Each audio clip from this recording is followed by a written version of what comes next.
Welcome friends. গতকাল আমি জলপাইগুড়ি লোকসভা কেন্দ্রের স্টিচ বুকলেট বা স্পেশাল বুকলেট এবং অন্যান্য ফর্মগুলি কিভাবে দিয়েছে সেই নিয়ে একটি ভিডিওতে আমাদের সাথে শেয়ার করেছি। আজকে আমি কোচবিহার লোকসভা কেন্দ্রের স্পেশাল বুকলেট বা স্টিচ বুকলেট এবং অন্যান্য ফর্মগুলি কিভাবে দিয়েছে সেই বিষয়ে আলোচনা করব।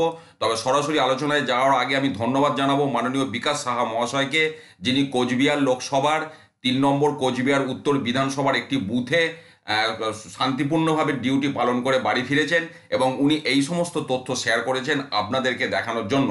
এবং এই ভিডিওর লিঙ্ক আমি ওনাকে শেয়ার করব এবং অনুরোধ করব আপনারা যারা প্রশ্ন করবেন এই ভিডিওতে উনি যেন উত্তর দিয়ে আপনাদেরকে সহযোগিতা করেন। দেখুন, স্টিচ বুকলেটের কোনো পাতা ছেঁড়া যাবে না, এটা যেমন পরিষ্কার লেখা আছে। পাশাপাশি এই স্টিচ বুকলেটের কভারে number and name of polling station লিখবেন এবং বিধানসভা ক্ষেত্রে নম্বর এবং নাম লিখবেন। এখানে প্রিজাইডিং অফিসার সই করে ডিস্টিংগুইশিং মার্ক, এখানে একটা ডিস্টিংগুইশিং মার্ক দেবেন। এবার কি কি ফর্ম ছিল, সমস্ত ফর্ম 1 কপি করে এখানে থাকে। PS05 presiding officer report, presiding officer diary, declaration of presiding officer, visit sheet, 16 point report, form 17C এবং polling station wise scrutiny report. সমস্ত ফর্মের কিন্তু ভিডিও দেওয়া আছে, এই ভিডিও ডেসক্রিপশানে সমস্ত লিঙ্ক আপনারা পেয়ে যাবেন। আপনারা প্রয়োজন পড়লে সেই ভিডিওগুলি দেখবেন। তা এটা গেল স্টিচ বুকলেট। পাশাপাশি অন্যান্য যে ফর্মগুলি দেখুন কোচবিহার লোকসভাতে যেভাবে দেওয়া হয়েছে, একটি বুকলেটের মধ্যে সমস্ত ফর্মগুলি ছিল, এখান থেকে ছিঁড়ে ছিঁড়ে সংশ্লিষ্ট কভারে ফর্মগুলি ভরে ব্যবহার করতে হয়েছিল। যেমন ফর্ম 17B টেন্ডার ভোটের ক্ষেত্রে 3টে ছিল, ফর্ম 17C 20খানা, চ্যালেঞ্জ ভোটের ফর্ম 14 3টে, ব্লাইন্ড অ্যান্ড ইনফার্ম ভোটারের লিস্ট ফর্ম 14-এ 3টে ছিল। আচ্ছা, প্রিজাইডিং অফিসার রিপোর্ট নয়, commencement declaration, presiding officer declaration part 1 থেকে 4 3টে ছিল, প্রিজাইডিং অফিসারের ডায়েরি 3টে ছিল, ভিজিট সিট 2টো ছিল, প্রিজাইডিং অফিসারের রিপোর্ট পার্ট 1 থেকে পার্ট 5 3টে ছিল। ফর্ম M21, এইটা আপনারা অনেকে প্রশ্ন করছেন। ফর্ম M21 মানে হচ্ছে receipt of return of election record and materials after poll, অর্থাৎ আপনারা কী কীভাবে জমা দেবেন সেই বিষয়ে। এবং এইখানে এই ফর্মটাতে যেমন যেমনভাবে লেখা আছে, অ্যাকচুয়ালি সেই সিকোয়েন্সে জমা দিলে কিন্তু জমাটা অনেক দ্রুত হবে।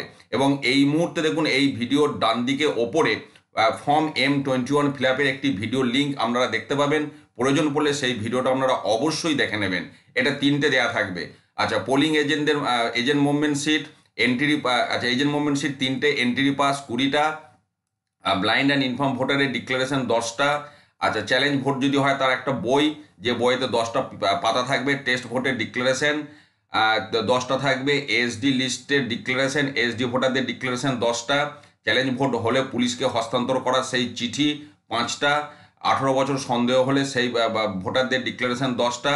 আর যারা ডিক্লারেশন দেবে না বা তাদের লিস্ট, সেটা 5টা। ভোটার প্লেজ 1টা, মেনটেনেন্স সিক্রেসি অফ ভোটিং 2টো, এটা এজেন্টদেরকে পড়ে শোনানোর জন্য বিশেষ করে দেওয়া হয়।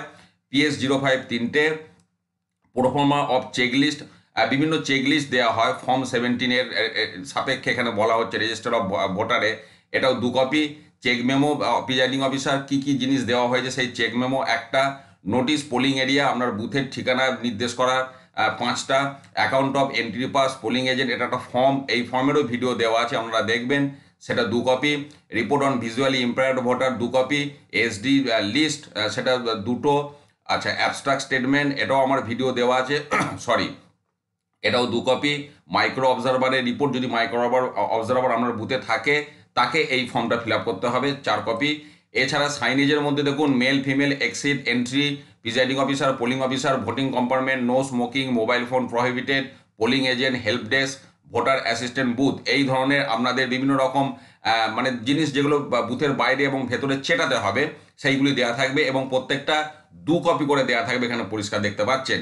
তো যাই হোক, আমরা সুন্দরভাবে একটা দেখতে পেলাম কিভাবে কোচবিহার লোকসভাতে স্টিচ বুকলেট এবং অন্যান্য ফর্মগুলি দেওয়া হয়েছে। তো আপনারাও এটা দেখে আশা করি অনেকটাই উপকৃত হবেন। এই ভিডিও আমি আপনাদের সাথে শেয়ার করলাম। ভালো থাকুন, সুস্থ থাকুন, ধন্যবাদ।